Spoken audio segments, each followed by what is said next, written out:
好，那这支影片就是会分享这次更新的，包含新武将、新战法、主路可以重复挑战，我跟建筑研究的上限提升和商店更新这些等等。好，首先聊到我们这次新的武将 Pick Up 的甲冲。哦，这个声音啊，竟然是西索甲冲哦，我怎么对他是有一个印象？我觉得他好像是曹魏的人哦，是吗？曹魏其实和晋国本来就蛮难分类的，有很多武将都是从曹魏就开始在任职。我猜他分类的依据应该是在哪一个国号的阶段，这位武将有获得比较大的权力，或是有比较明显的战绩，他就把它归类在哪一个国号底下。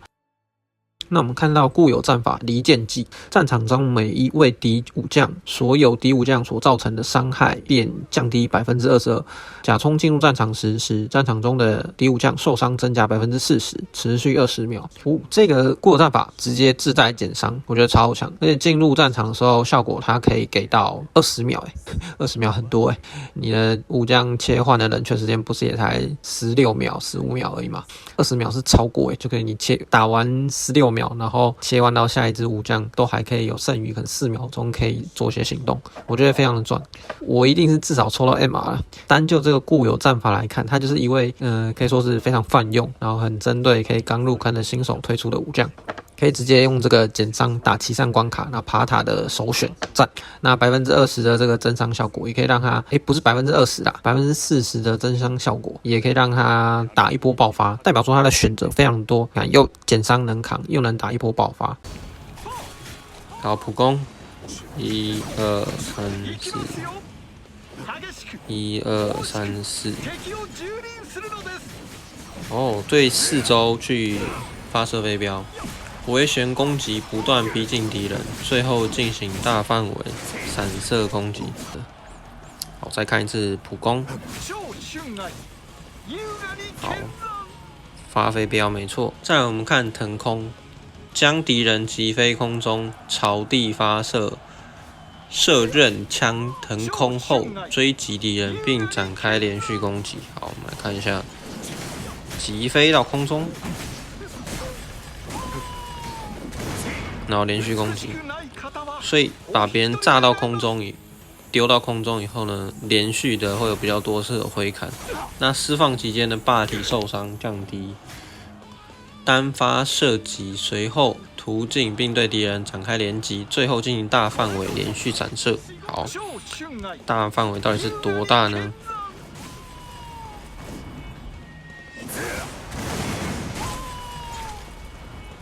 哦，好像可以看得出一些还不错的东西而且它的连击直接把重新再生的张合又再击落下来，很帅的。再看一次，那因为第一下呢，它手击命中会造成晕眩，在等级高的时候可以同时降低目标的攻击力，而且点到降魂最高级的时候呢，它的攻击力是可以降到 60%， 而且持续15秒。持续15秒持续15秒，超久的。然后再给他手击晕眩。他的手击晕眩其实它是有一个前摇。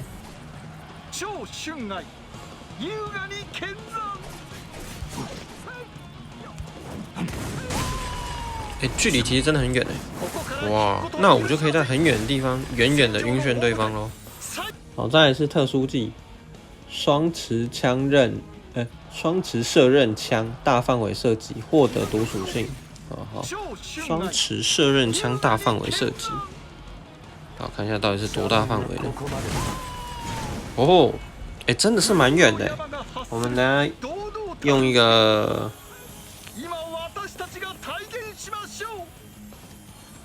这种视角来看一下我们可不可以在一个很远的距离，然后我们就轰到所有敌人。其实他们都靠近了。真的很远主打一个距离非常远。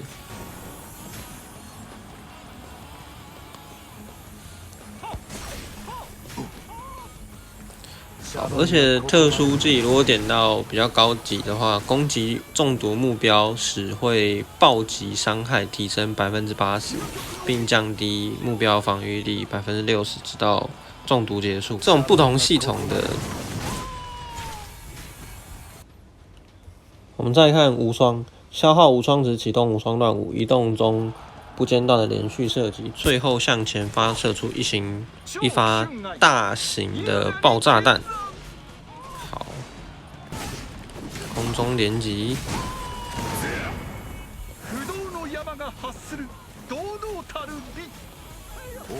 特殊。好，我们可以无双咯。1发、2发、3发、4发、5发。好，然后接着一个冲刺，然后爆炸弹。你看他的无双这样是不是不好发挥啊？好，无双又来咯。好，这次我们短的无双，冲刺，然后对那个冲刺呢，要真的把对方真的有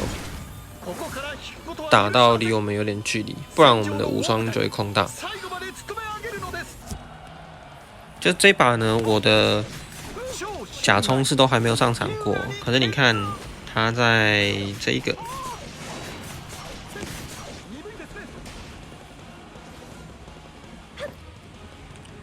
造成伤害减低11%，这个是谁的？这个是假冲的战法。所以我现在把张和的3个亲卫队把它逼出来，等一下这个就会跌到4成。你看，它直接跌到4成，有没有？这代表说，假冲是不用上场就可以有前半的效果了。那后半的效果呢？当然就是要他出场，然后延续20秒嘛。对，敌方的这个减伤在降低，不过它是用一个减伤降低的概念，它不是应该是用所受伤害吗？它这样子会有一个缺点啊，就是我原本是想说，假冲会非常适合打军团讨伐，可是现在看起来有另外一个状况发生了，因为它是减低当下的那一支武将，让他那支武将。增伤会增加，所受伤害会增加。那代表说，我之后我若打吕布的时候，我处理掉这只吕布，下一只跳出来的吕布呢，他并不会再上那个 debuff。再来，我们讨论到技能。整体而言呢，我觉得可以练习的假冲技能就有2个，一个是突袭，在适当的时机去做突袭的晕眩时机。如果对方是很多位武将走在一起的话，甚至你可以练习1级就晕眩到多位武将，我觉得也是有机会的。然后再来是无双在释放的时候，尽量是拉到场地边缘再去释放，但可以比较避免空招，不然他最后那个冲刺完的那个电磁炮，我觉得有点容易空。那至于特殊技的话呢，特殊技我觉得不用练，随便放就随便中。那如果贴着敌人，可能可以打到比较多段了。依据假冲他固有战法，可以看出他是一个可攻可守的武将定位。我可以说是他是一位什么都能带的战法的武将了。那当然，我们还是讲一下，就攻击战法的话，他可以带旗开得胜，因为他有进场20秒的爆发嘛，所以他带旗开得胜还不错。那攻击型的战法呢，深壁固垒、侵略如火、击鼓鸣金、破釜沉舟、以眼还眼、蓄势待发，其实都可以，都行然后再带个那个什么背水一战也可以，所以攻击型战法真是什么都能带。那生存的话呢，可以带看最后防线天降甘霖5胜，但是因为它的减伤效果，其实就算假冲败亡的话也还存在，因为它的战法上面并没有写说，假冲需要存在于场上嘛，所以它就算切换掉了，或是它败亡了，它的效果也都还在。所以呢，生存的战法是可能摆在比较其次啊，优先还是可以全带攻击战法。再来是建议的队伍，刚刚讲说他带什么战法都行，可攻可守。建议的队伍也是什么队伍，他是蛮百搭的一个武将。那这么的百搭情况下，我还是有一些推荐的队友啦，可以供参考一下。在不限制的情况下，我觉得可以搭孙坚，更多的团队减伤，然后也可以搭夏侯基套盾再减伤，然后跟董白下特殊技中毒之后的团队增伤，我觉得这些搭配起来在骑上关卡都很凶，很不错。好了，再来是县境的关卡。晋国来讲的话，我觉得晋国的辛宪英跟司马懿这2位算是晋国的伤害天花板吧，伤害最高的就这2只了。这2只我觉得搭配上假冲的20秒爆发、增伤爆发，我觉得很有机会可以一波带走多数的武将，所以县境我可能就放辛宪英跟司马懿。那县民的话呢，可以搭上伤害最高的周泰、张合，然后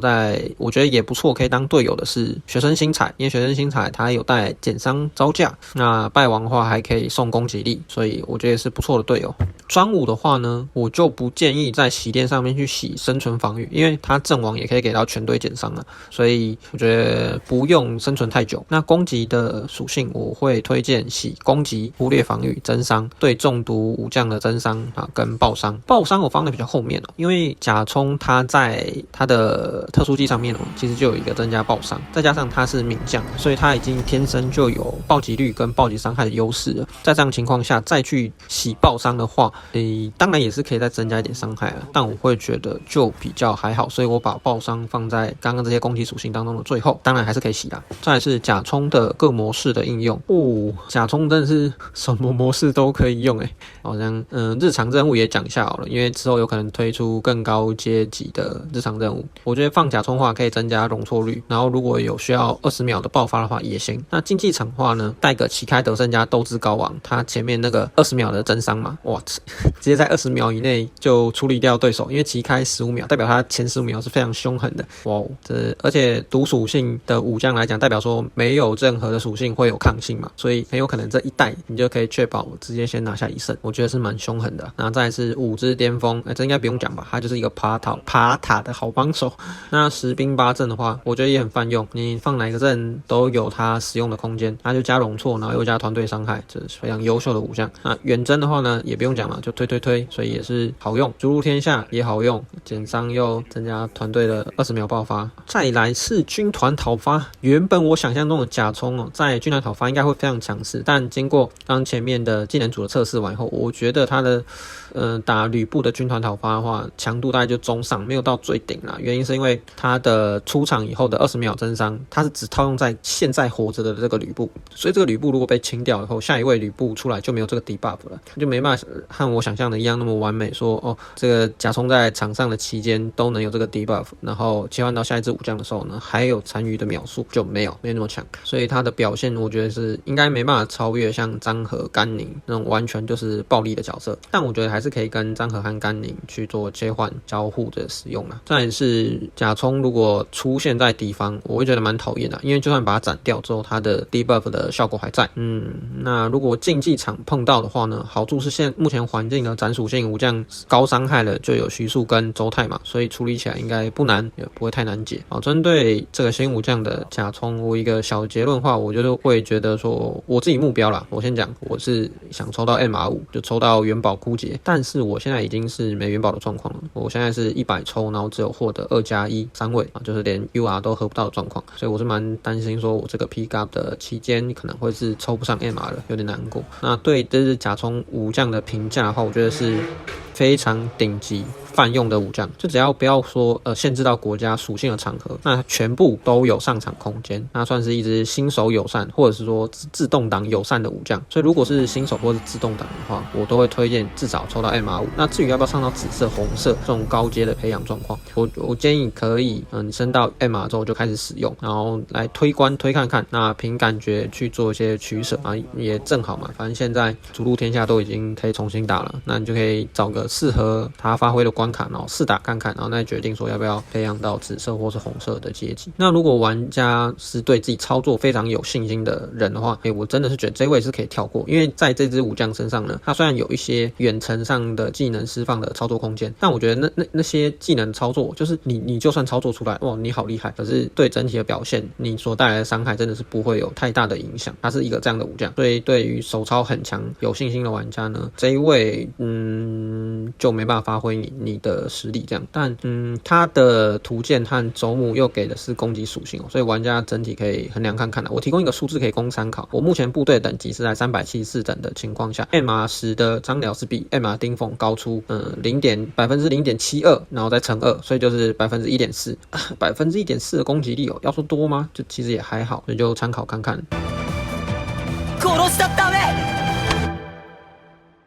再来是通行证的女仆蔡文姬。女仆蔡文姬的特色在于，她说她是不用叠层，就直接给到你75%的攻击力。那攻击力增加的条件也还蛮容易的，就你有霸体就行。那也可以有抗属性的负面状态，算是蛮泛用的战法。那属性抵抗也可以很好的去增加整个团队的续战力。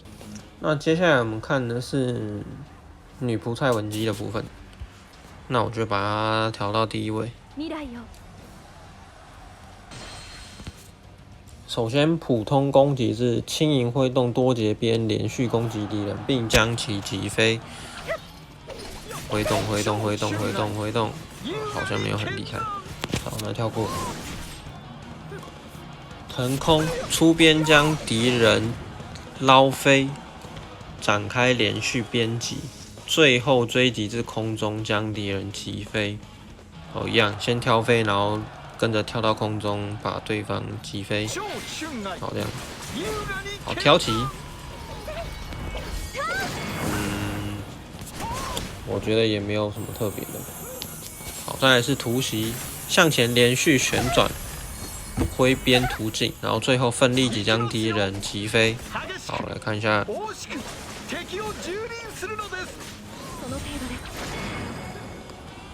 虽然突袭是有向前的位移啊，可是只有位移一点点。那我觉得突袭它比较重要的特色是在，如果你将魂点的比较高以后呢，释放期间我方的武将是每秒有恢复1个百分比的生命值，然后并且霸体的受伤是有降低的。那它有一个比较夸张的事情是我们来看一下，我们来计算一下秒数，这个突袭的秒数，因为我觉得这是女仆蔡文姬的关键技能，然后每秒恢复5%，所以呢，技能释放的越久，那我的效果就会持续越久。而且它点到满的时候呢，是有一个霸体受伤降低100%。好，所以我们要来认真看一下秒数。现在是73秒释放。好，那什么时候会释放结束呢？好，大约是68、67秒的时候，所以释放5秒钟吗？再看一次。好，89秒的时候开始。没错，差不多5秒钟。所以我释放5秒钟，这期间呢，我方武将每秒就恢复1%的伤害，而且呢，霸体受伤降低100%。哇，那是一个霸体无敌耶！5秒内，全体武将都霸体无敌。跳步向前鞭打，并于原地挥动多节鞭，然后横扫大范围敌人，最终将其击飞。好，这个横扫我看到是有点有兴趣的。好，重击，横扫的部分到底在哪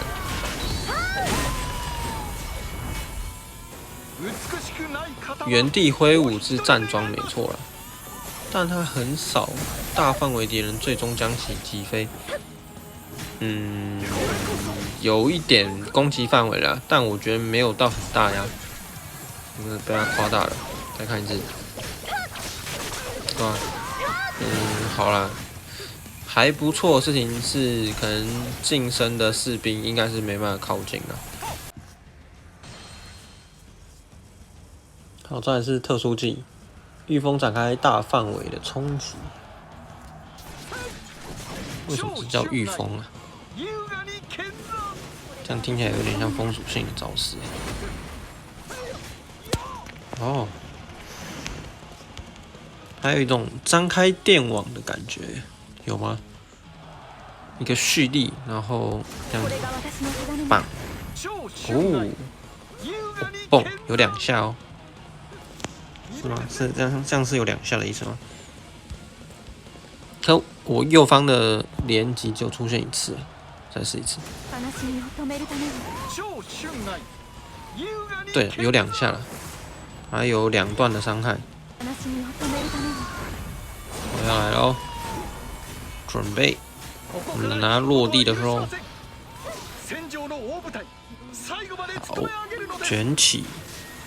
好，击飞。技能组的释放来讲呢，就是突袭啦。突袭会让全场的队友变得非常的硬，因为毕竟加回血，然后又加霸体减伤。那重击的话，因为它是释放，它上面写的嘛，释放就回血，所以可以去用重击接无双，然后做到一个零冷却回血。那特殊技可以降低霸体的伤害，所以整体来讲，整个技能是非常的单纯，算是一个全职的保牌武将，它就是来保障你其他2位武将不要死掉的超强辅助啊。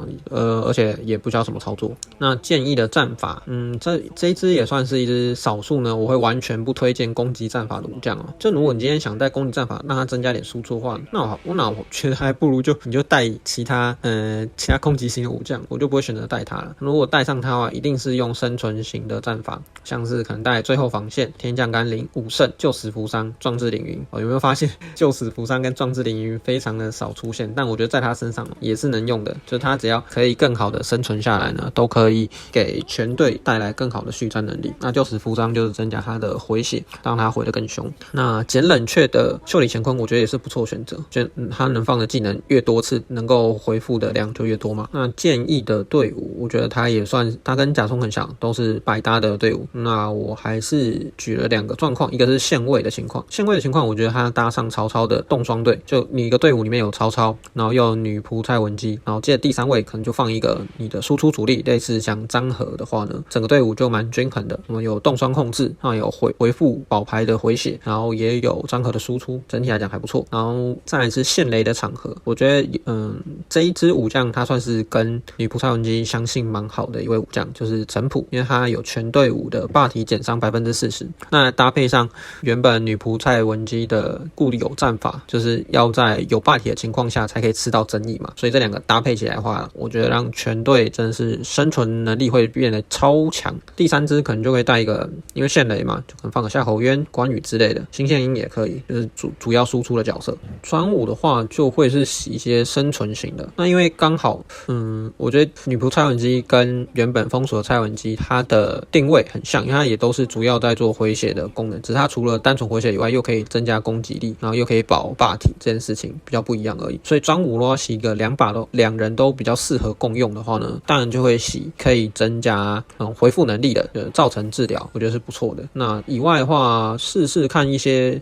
减伤就是可以增加生存能力的，我觉得也会不错，好供参考。然后各模式的应用，我觉得它除了像是竞技场啊、十兵八阵、军团讨伐这种会需要限制时间内要打出一点成绩的模式以外，其他全部都可以用，都有上场的空间。一个小结论就是我觉得这一次这个女仆蔡文姬的设计我觉得很好因为之前像是我举一个什么例子好了，董白好了，董白是毒属性，那哥的董白是沾属性，那他们因为2只角色定位就不太一样，所以你在洗专武的时候会洗的有点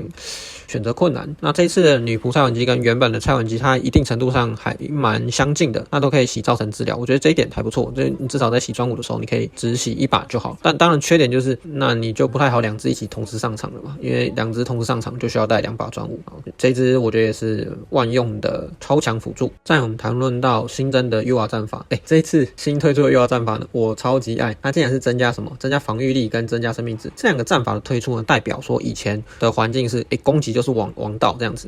要开始产生一点动摇了，就是接下来呢，玩家可能可以玩一些用坦度的一些玩法，撑坦让武将的生存下来的机会延长，然后持续做输出，所以未来也很能期待一些新玩法的诞生。我们先来看到第一个战法叫不动如山，防御力增加60%，这是无条件的，所以一定有。然后下半是当战斗中自身防御力大于攻击力时，攻击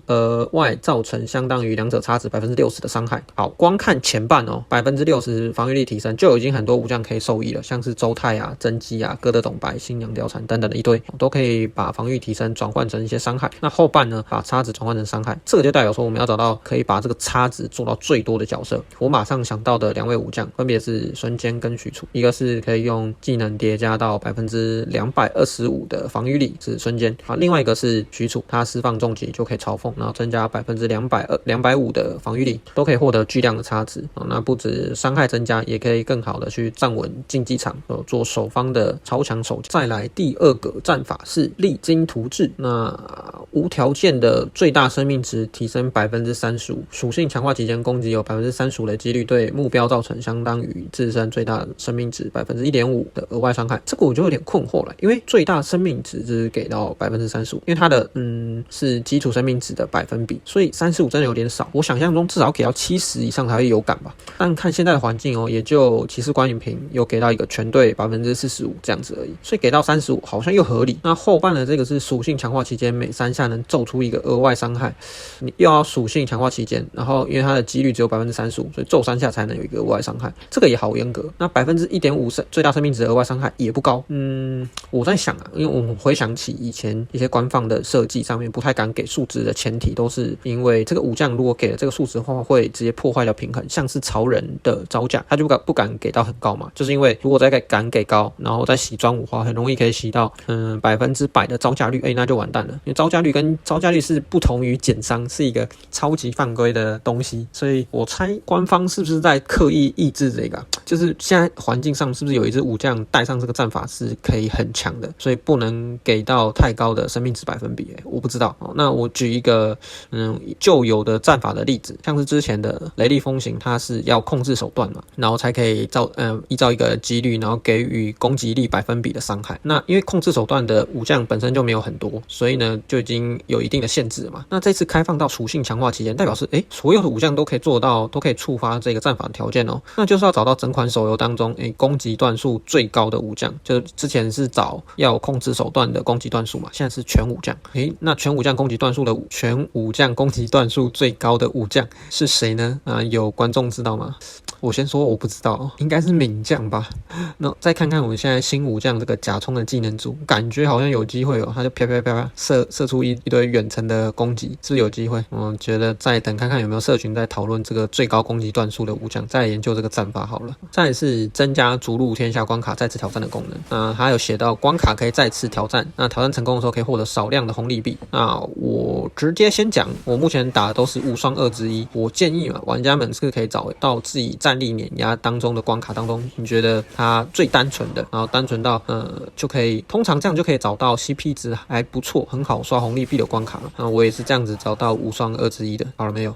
我其实也只打过4个关卡，无双1之一、2之一、3之一跟4之一而已。那无双2之一的战力碾压，然后加上又是冰属关卡，所以我很自然我就放上关羽、新贤英、周泰就直接选这个关卡了。那如果有更好的建议，也欢迎留言。那它红利币的数量安排设计是这样的，就是如果你今天是简单的第一章就全部都是1，然后简单2就全部都是2，所以简单13就是13嘛，然后再升上来呢，困难度的1就变成14，以此类推，所以修罗难度就会是14，修罗难度的第一章就会是14，再加上13就是27，所以无双难度的1之一的话就是27再加13就等于40，所以无双1之一的难度就可以有给到那个40吗？40还是41，就差不多数量的红利币，这也可以供参考，大家就自己玩家们可以自己找看看最适合自己的关卡，然后去刷红利币，然后就可以开通我们的道场空格，直接把它全开60个全开。那如果有其他玩家有发现某些关卡感觉也不错， CP 值也很高，用很短的时间内可以刷到相当的红利币的话，也欢迎留言分享。那虽然我自己已经刷够了啦，已经把道场全开了，不过如果有其他有在看这个影片的观众，就可以看到你的分享。再来的这个更新很重要，扩增本营建筑和研究等级，我看到这个超开心的，终于上线等级增加了。那在政务来讲的话呢，大乔、郭准、新彩、学生新彩这些都能考虑培养起来摆上去，降低一些升级的时间和手续的消耗。像是郭准呢，因为它是降低手续消耗嘛，就可以省一点铜钱，不然研究消耗的那个铜币真的是消耗很多，消耗非常的快。那升级完之后呢，就是如果你把建筑跟研究都升级完之后，再换回你原本想摆上的武将，所以我是这样子想的啦，就是因为每周2是建筑的军团竞赛嘛，那每周4是科技的竞赛，所以我建议就是在每周一如果你打完军团讨伐之后，你就卸下一些空格，然后让周2就可以无痛的补上这4位建筑研究升级所以要用的武将，然后在周4的时候呢，因为科技升级完之后再卸下来。那一个我觉得可以提醒的是，就是研究不要太急着按照最前面开始升级因为我原本以为有前置的条件啊，然后我就先从最前面的攻击开始升，然后我后来发现是分开的，就是所以你可以是找到自己需要培养的研究项目去升级，像是后面的有些升级属性武将啊，火属啊、雷属啊、冰属啊什么属性的武将的攻防，或者是依照国家晋国啊、蜀国啊，依照国家的武将去做强化的研究等级，可以先升所以玩家可以自己看。战士商店更新，我有点偷懒，我直接放一个截图，因为里面我觉得只有少部分对我或者是对多数玩家会比较有影响。第一个是远征商店就是我有增加金铁的道具可以换金铁，然后再来是功勋商店当中它下调了以下这一些紫水晶、金晶、红碧玉、打磨石、重铸触媒、铸造石，主要是重铸触媒跟铸造石啊，这两个东西是我每天都会换的。那它因为下修了那个功勋数量，所以代表说就可以更便宜了，这对我来说比较有影响，就只有这两个。以上这次的更新呢，因为我最近打手游时间也变少了，应该没办法像之前一样比较频繁的出影片，就等一些有趣的更新我再来剪影片看看了。那如果喜欢这支影片的话，欢迎订阅、留言，也可以分享给身边有在玩的玩家。好，那我们就下支影片见，拜拜。